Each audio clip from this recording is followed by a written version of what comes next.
Good morning my dear students. बच्चों, आज से हम हिंदी लैंग्वेज का रिवीजन स्टार्ट करेंगे, जिसमें मैं आपको चैप्टर 1 और चैप्टर 2 का रिवीजन कराऊंगी। तो चैप्टर 1 है हमारा भाषा, लिपि और व्याकरण।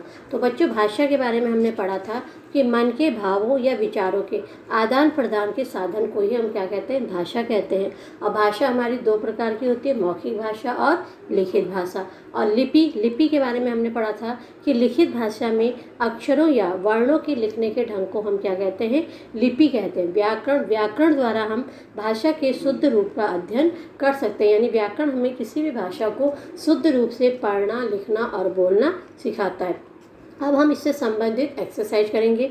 तो पहली एक्सरसाइज है बच्चों हमारी, निम्नलिखित वाक्यों में सही के सामने सही तथा गलत के सामने गलत का निशान लगाइए। तो पहला है आपका, भाषा शब्द की उत्पत्ति भास धातु से हुई है। तो ये हमारा क्या है, सही है। मौखिक भाषा को केवल श्रोता बोलता है, गलत है। बोली का क्षेत्र सीमित तथा भाषा का क्षेत्र व्यापक होता है, ये हमारा सही है। वाक्य का निर्माण शब्दों से होता है, ये हमारा क्या है, सही है। हिंदी भारत की राजभाषा और राष्ट्रभाषा है, ये हमारा क्या है, सही है। तो बच्चों, सही और गलत का निशान लगाने से पहले आपको वाक्य को बहुत ध्यानपूर्वक पढ़ना है, समझना है, उसके बाद ही आपको सही और गलत का निशान लगाना है। ये नहीं कि आपने प्रॉपर लर्न करा और वहाँ पर आपका वाक्य चेंज हो गया। जैसे सपोज है, यहाँ पे लिखा वाक्य का निर्माण शब्दों से होता है, तो सही है। और वहाँ पर अगर आपका आगे वाक्य का निर्माण वर्णों से होता है, तो ये आपका क्या हो जाएगा, गलत हो जाएगा। तो आपको निशान लगाने से पहले उस वाक्य को बहुत ध्यान से पढ़ना है। सेकंड एक्सरसाइज है हमारी, उचित शब्दों द्वारा निम्नलिखित वाक्यों में दिए गए रिक्त स्थानों की पूर्ति कीजिए। तो यहाँ पर आपको रिक्त स्थान दिए गए हैं और इसमें आपको सही शब्द को भरना है। जैसे है आपका पहला, भारतीय संविधान में डैश भाषाओं को मान्यता दी गई है। तो हमने पढ़ा था कि भारतीय संविधान में 22 भाषाओं को मान्यता दी गई है। सेकंड है हमारा, हिंदी को डैश राजभाषा घोषित किया गया। तो हिंदी को राजभाषा कब घोषित किया गया था बच्चों, 14 सितंबर 1949 को हिंदी को क्या घोषित किया था, राजभाषा घोषित किया गया था। थर्ड है हमारा, वर्णों के सार्थक मेल से बनते हैं। वर्णों के सार्थक मेल से हमेशा क्या बनते हैं, शब्द बनते हैं। भाषा के स्थानीय रूप को हम क्या कहते हैं, बोली कहते हैं। देवनागरी लिपि का विकास किससे हुआ है, देवनागरी लिपि का विकास ब्राह्मी लिपि से हुआ है। तो बच्चों, इन फिलअप्स को भरते समय आपको मात्राओं का बहुत ध्यान रखना। अगर आपने एक भी मात्रा गलत लगा दी तो वहाँ पर आपका पूरा ही नंबर क्या हो जाएगा, कट जाएगा। नेक्स्ट एक्सरसाइज है, निम्नलिखित प्रश्नों के उत्तर के लिए दिए गए विकल्पों में से सही विकल्प चुनकर कोष्ठक में लिखिए। तो ये आपके सही विकल्प हैं। इसमें पहले आपको क्वेश्चन को रीड करना है, फिर हर क्वेश्चन के लिए आपके 4 ऑप्शन दिए गए होंगे। उन 4 ऑप्शन में से जो आपका सही होगा वही आपको टिक करना है और उसे लिखना है। तो पहला है, भाषा के कितने रूप होते हैं। तो हमने पढ़ा था ना कि भाषा के कितने रूप होते हैं, 2 रूप होते हैं। तो यहाँ पर इस क्वेश्चन के लिए आपको 4 ऑप्शन दिए गए हैं, 2, 3, 4, 5। तो सही आंसर हमारा क्या है, 2। सही आंसर हमारा क्या है, 2। सेकंड है हमारा, अंग्रेजी भाषा की लिपि का नाम क्या है। तो इसके लिए हमारे ऑप्शन है देवनागरी, ब्राह्मी लिपि, रोमन लिपि या गुरुमुखी लिपि। तो सही आंसर हमारा क्या है, रोमन लिपि। अब सपोज आपने आंसर तो सही चूज कर दिया और रोमन लिखते समय आपने रोमन शब्द गलत लिख दिया, जैसे र के बाद आपने ओ की मात्रा नहीं लगाई, तो यहाँ पर आपका पूरा ही मार्क्स क्या हो जाएगा, कट जाएगा। थर्ड है आपका, निम्नलिखित में से कौन सी बोली नहीं है, हरियाणवी, संस्कृत, राजस्थानी या भोजपुरी। तो इसमें करेक्ट आंसर हमारा क्या है, संस्कृत। विश्व में सबसे अधिक बोली जाने वाली भाषाओं में हिंदी का कौन सा स्थान है। तो 5वां, 8वां, दूसरा या तीसरा। तो कौन सा स्थान है बच्चों, तीसरा स्थान है। नेक्स्ट है, दाईं ओर से बाईं ओर लिखी जाने वाली लिपि निम्न में से कौन सी है, देवनागरी, फारसी, रोमन या गुरुमुखी। फारसी, तो आपको पता है जो फारसी है वह हमेशा दाईं ओर से बाईं ओर ही लिखी जाती है। तो बच्चों, करेक्ट ऑप्शन में आप ऑप्शन को ध्यान से पढ़िएगा, समझिएगा, उसके बाद ही टिक करिएगा। निम्नलिखित भाषाओं के सामने उनकी लिपियों के नाम लिखिए। तो यहाँ पर कुछ भाषाएं दी गई हैं और उनके सामने आपको लिखना है कि वह कौन सी लिपि में लिखी गई। तो पहला है हिंदी। हिंदी की लिपि हमारी कौन सी होती, देवनागरी। अंग्रेजी की लिपि कौन सी होती, रोमन। संस्कृत की लिपि कौन सी होती है, देवनागरी। अरबी की लिपि कौन सी होती, फारसी। उर्दू की लिपि कौन सी होती है? फारसी। तो बच्चों ये थी हमारे इस चैप्टर से संबंधित एक्सरसाइजेस जिसका हमने रिवीजन करा। तो इसको बहुत ध्यान से पढ़िएगा और समझिएगा। अब इससे जो संबंधित क्वेश्चन आंसर है, इन क्वेश्चन आंसर को भी आपको अच्छे से लर्न करना है, क्योंकि इन क्वेश्चन आंसर के बीच में से भी आपके MCQs, ट्रू फॉल्स या फिलअप आ सकते हैं। अब सेकंड चैप्टर है हमारा वर्ण विचार। तो वर्ण विचार हमने पढ़ा था कि इसमें वर्ण किसे कहते हैं। वर्ण किसे कहते हैं बच्चों? वर्ण के बारे में भी पढ़ा था कि जो भाषा की सबसे छोटी ध्वनि होती है, जिसके हम टुकड़े नहीं किए कर सकते हैं, वही हमारे क्या कहलाते हैं? वर्ण कहलाते हैं। वर्णों के मेल से हमारे क्या बनते हैं? शब्द बनते हैं, और शब्दों के मेल से हमारे क्या बनते हैं? वाक्य बनते हैं। अब इसकी जो एक्सरसाइज है देखिए, तो फर्स्ट एक्सरसाइज है निम्नलिखित वाक्यों में से सही तथा गलत के सामने गलत का निशान लगाइए। तो इसमें आपके सही और गलत है। पहला है स्वरों की संख्या 33 होती है। तो बच्चों हमने पढ़ा था स्वर और व्यंजन। तो स्वर हमेशा हमारे कितने होते हैं? 11 होते हैं, और व्यंजन हमारे कितने होते हैं? 33 होते हैं। तो यहाँ पर क्वेश्चन दिया गया है कि स्वरों की संख्या 33 होती है, जबकि स्वरों की संख्या कितनी होती है? 11 होती है। तो यह हमारा क्या हो गया? गलत हो गया।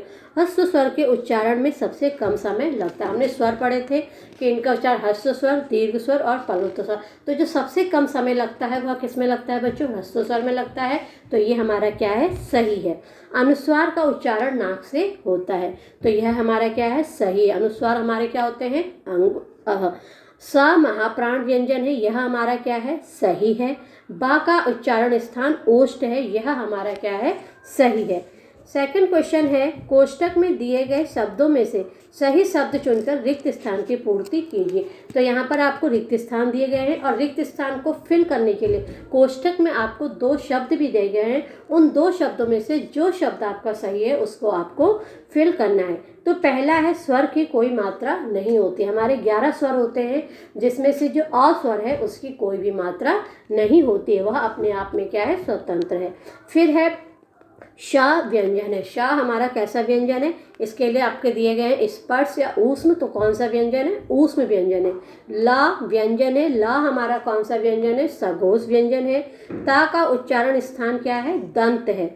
नेक्स्ट है का उच्चारण ह के समान होता है। अनुस्वार या विसर्ग? तो विसर्ग का उच्चारण किसके समान होता है? ह के समान होता है।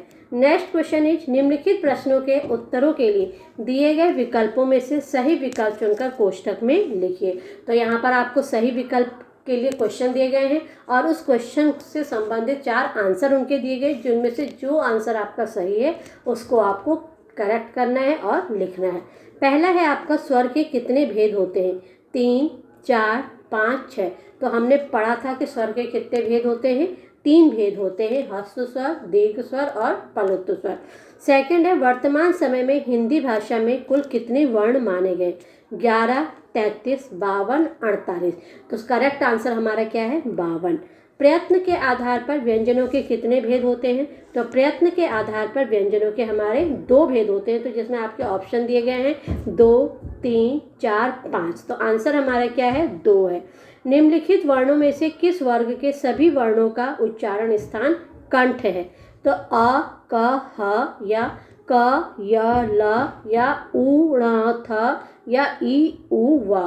तो सही आंसर हमारा क्या है? अ, क, ह। तो इनका उच्चारण कहाँ से होता है? कंठ से होता है। नेक्स्ट है श के सामने री की मात्रा जोड़ने पर कौन सा वर्ण मिलता है? श्री, श्र, श्र या श्री। तो आंसर क्या होगा? श्री। नेक्स्ट है आपका निम्नलिखित वर्णों में से अल्पप्राण तथा महाप्राण व्यंजनों को अलग अलग कीजिए। तो अल्पप्राण और महाप्राण, अल्पप्राण और महाप्राण व्यंजन हमने पढ़े थे हमने तो इसमें से हमें छांट के अलग करने हैं। तो ये हमारे क्या हैं? अल्पप्राण और महाप्राण व्यंजन है, जैसे ण, ब, ज, ट, प, य, व, ध। ये हमारे क्या है? अल्पप्राण है। और महाप्राण हमारे क्या है? ख, भ, झ, ह, छ, घ, स, य। ये हमारे क्या है? महाप्राण। निम्नलिखित वर्णों के उच्चारण स्थान का नाम लिखिए। तो कौन से वर्णों को हम किस स्थान से उच्चारण करते हैं उसका हमें क्या लिखना है? नाम लिखना है। जैसे पा है, पा का उच्चारण किससे होता है? ओष्ठ से होता है। हा का उच्चारण कंठ से होता है। ला का उच्चारण कंठ दंत से होता है। छा का किससे होता है? तालु से होता है। माँ का किससे होता है? ओष्ठ से होता है। ऊ का किससे होता है?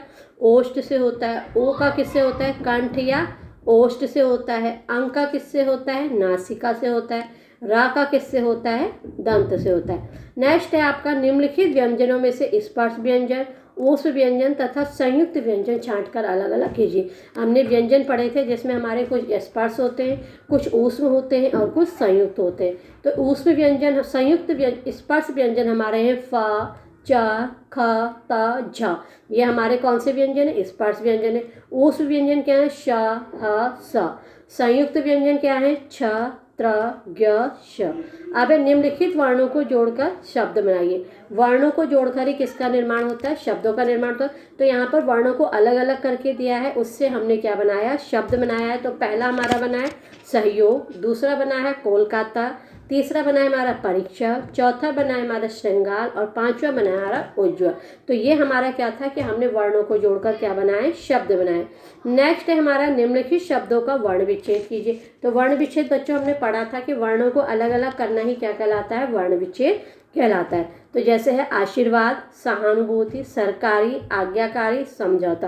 तो इसका हमने क्या करा है, इसमें से हमने वर्णों को अलग अलग करा है, यानी स्वरों को अलग करा है और व्यंजनों को अलग करा है। तो बच्चों ये हमारा था भाषा, लिपि और व्याकरण और वर्ण विचार, 2 चैप्टर थे। अब इन चैप्टर को आप ध्यान से पढ़िएगा, एक्सरसाइज को अच्छे से याद करिएगा और लिखने के प्रैक्टिस करिएगा और जो क्वेश्चन आंसर है उनको भी अच्छे से याद कीजिएगा।